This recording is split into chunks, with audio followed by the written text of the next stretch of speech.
हाय।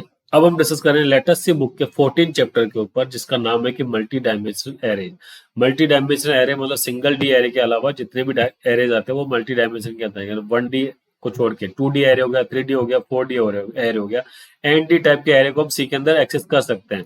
लेकिन हम most of the programming के अंदर यूज करते हैं केवल 2D एरेज के ऊपर। और 2D एरे को किस तरीके से एक्सेस करते हैं, कैसे इनिशियलाइज करते हैं, कैसे फंक्शंस के अंदर एज ए पैरामीटर हम पास करते हैं, ये हम हमारे प्रीवियस लेक्चर्स के अंदर ऑलरेडी डिस्कस कर चुके हैं। इस वीडियो के अंदर हम डिस्कस करेंगे 3D एरे क्या होता है। वैसे 3D एरेज का बहुत ही रेयर चांसेस होते हैं कि हम 3D एरे का किसी प्रोग्रामिंग कंसेप्ट के अंदर यूज करते हैं, बट सी हमें ये कंसेप्ट इंट्रोड्यूस करवा चुकी है। तो सी के अंदर अगर कंसेप्ट है तो उसको स्टडी करना जरूरी है, क्योंकि इसके ऊपर क्वेश्चंस भी आते हैं और कभी ऐसे चांस बन भी सकते हैं कि आप 3D एरे को यूज करें।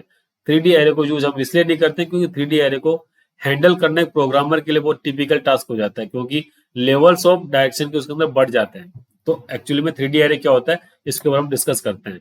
A dimension of an array refer to a particular direction in which array element can be varied।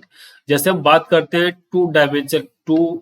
To D की या 3D की ज्योमेट्री के ऊपर कि 2D के अंदर क्या डिस्कशन करते हैं, 3D के अंदर क्या कर सकते हैं। जब भी 2D ज्योमेट्री की बात करते हैं तो उसके अंदर हमारे पास में दो एक्सेस होते हैं, एक्स एंड वाई।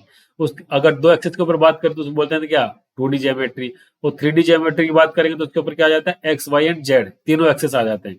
तो उसी तरीके से जब हम प्रोग्रामिंग के अंदर बात करते हैं तो जितनी डायमेंशन के अंदर हमारे पास में एरेज होते हैं, जितनी डायमेंशन अवेलेबल होती है वो उतने डायमेंशन का एरे हो जाता है। तो 3 डायमेंशनल एरे के अंदर तीन डायरेक्शन के अंदर एरे हमारा वर्क करेगा। अब ये डायरेक्शन कैसे होती है, अब इसके अंदर हम नॉर्थ वेस्ट साउथ के ऊपर डिस्कशन कर नहीं रहे। जिस तरीके से हम एक्सेस करते हैं वही हमारी यहाँ पे डायमेंशन हो जाती है। अब एक 2D array is a collection of homogeneous element where the elements are order in a number of rows and column.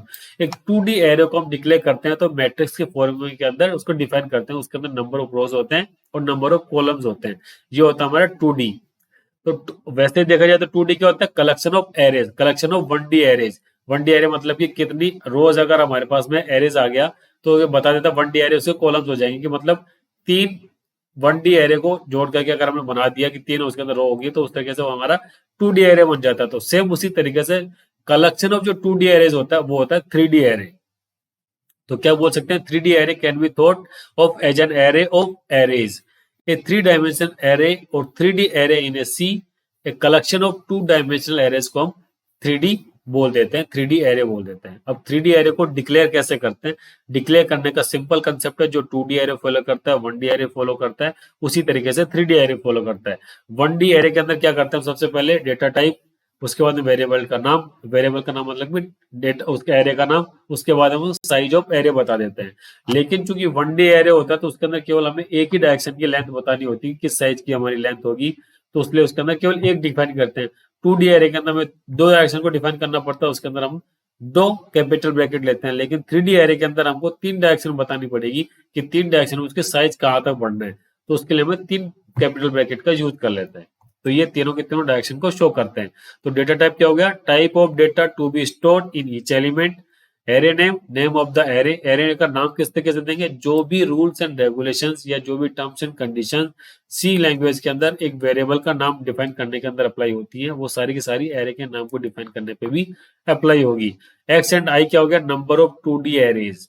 Y and J क्या हो गया, number of rows. Z and क्या हो गया, नंबर ऑफ कॉलम्स। तो क्या हो गया, रोज एंड कॉलम्स का जो कलेक्शन होता है वो हमारा 3D एरे हो जाता है। 3D एरे का एग्जांपल के तौर पे क्या लिखते हैं, इंट एक्स 2 3 4। तो ये क्या बोल रहा है कि हमारे पास में दो ऐसे एरे हैं जो कि 3x4 के मैट्रिक्स को स्टोर करके रखते हैं, तो वो हो जाएगा 3D एरे। अब 3D एरे को डिक्लेयर कर लिया, अब उसको इनिशियलाइज कैसे करते हैं, जैसे 2D एरे को इनिशियलाइज करते हैं तो हमारे पास में दो पैरेंथेसिस आते हैं कि ये आ गया हमारे पास पूरे एरे का कलेक्शन, उसके अंदर फिर हम रोज को बताते हुए चलते हैं, उसकी कॉलम्स डिफाइन होती हुई चली जाती है। उसी तरीके से 3D एरे के अंदर क्या करेंगे, फर्स्ट ब्रैकेट आया तो ये हो गया हमारा 1D एरे। जैसे आपके पास में सेकंड ब्रैकेट दिखा तो क्या हो गया 2D एरे, अगर थर्ड ब्रैकेट दिख गया तो क्या हो गया 3D एरे। तो 3D एरे के अंदर क्या बता रहा है, ये जो 2D एरे होगा उसके अंदर क्या हो गया, नंबर ऑफ रोज कितनी हो जाएंगी, 1 2 3 4 5 6। इसके अंदर कॉलम्स कितने हो रहे हैं, 1 2 3 4, मतलब कि कॉलम्स तो आ गए हमारे पास में 4, और ये हमारे पास में रोज कितनी आ रही है 1 2 3, क्योंकि ये हमारा 2D एरे का ब्रैकेट बंद हो गया।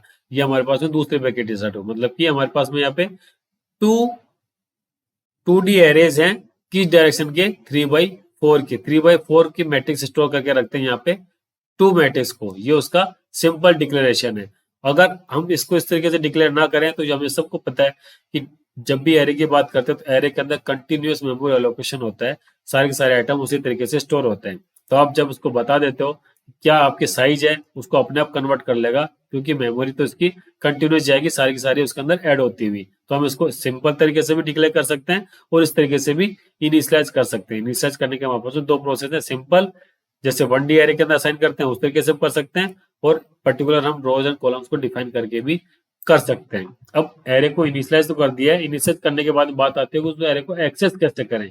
एक्सेस करने का भी सेम प्रोसेस है, जैसे 1D एरे को एक्सेस करते हैं, एलिमेंट 0 1 2 जो इंडेक्स होते हैं उसी तरीके से इसकी भी इंडेक्सिंग होती है, लेकिन इसकी इंडेक्सिंग 3D के अंदर चलती है, एक्स वाई एंड जेड या आई जे एंड के। तो सबसे पहले के की वैल्यू फिनिश होगी, उसके बाद जे की वैल्यू फिनिश होगी, उसके बाद में आई की वैल्यू फिनिश होगी। तो 1D एरे को एक्सेस करने के लिए हम केवल एक सिंगल फॉर लूप का यूज करते हैं। 2D एरे को एक्सेस करने के लिए, एलिमेंट्स को एक्सेस करने के लिए हमारे पास में नेस्टेड लूप के अंदर दो फॉर लूप आते हैं, एक तो आउटर लूप हो गया और एक इनर लूप हो गया। लेकिन जब आप 3D एरे को एक्सेस करेंगे तो आपके पास में 3 लूप होंगे, एक आउटर एरे के अंदर 2 इनर एरे आएंगे जो कि एक दूसरे के अंदर होंगे। तो लेयर 3 लेयर होती है। तो उसी तरीके से हमारे आई जे एंड के इंक्रीमेंट होते चले जाएंगे, लास्ट के अंदर हमारे पास में उस तरीके से जो इंडेक्स की वैल्यू है वो आ जाएगी। सबसे पहला जो बेस इंडेक्स होता है उसका क्या होता है, 0 0 0। क्यों? क्योंकि जो 1D एरे आता है उसका जो बेस इंडेक्स होता है वो क्या होता है, 0। 2D एरे का क्या होता है, 0 0। 3D एरे का क्या हो गया, 0 0 0। उसी तरीके से अगर 4D एरे होगा तो उसका भी जो बेस इंडेक्स होगा वो क्या होगा, 0 0 0 0। तो जब भी आप पॉइंटर को यहाँ पे यूज करेंगे, सिंगल पॉइंटर को, तो उसका जो एड्रेस पास होगा सिंगल पॉइंटर के अंदर, तो क्या होगा, x0 0 0 इंडेक्स के ऊपर जो वैल्यू आ रही है उसका मेमोरी एड्रेस पास होगा। तो इस तरीके से हम एक्सेस कर सकते हैं 3D एरे को।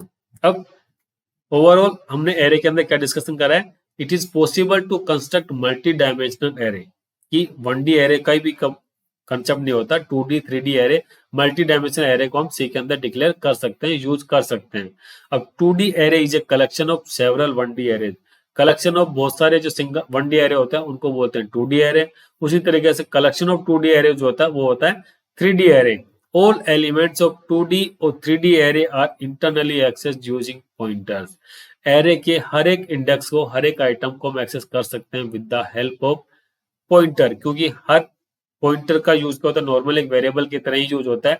पॉइंटर के उसके अंदर बहुत सारे वेरिएबल एक साथ स्टोर होते हैं, तो जो रूल्स एंड रेगुलेशन एक नॉर्मल वेरिएबल को अप्लाई होते हैं वो सारे के सारे एरे के अलग अलग आइटम्स के ऊपर भी अप्लाई होते हैं। तो यहाँ पे हमारा चैप्टर 14 कंप्लीट हो गया। अब हम इसके चैप्टर 14 की एक्सरसाइज के ऊपर डिस्कशन करेंगे कि किस तरीके से इनको एक्सेस करते हैं, या फिर पॉइंटर एरे क्या होता है, ये भी हम आने वाली वीडियोज के अंदर यूज करेंगे। ओके।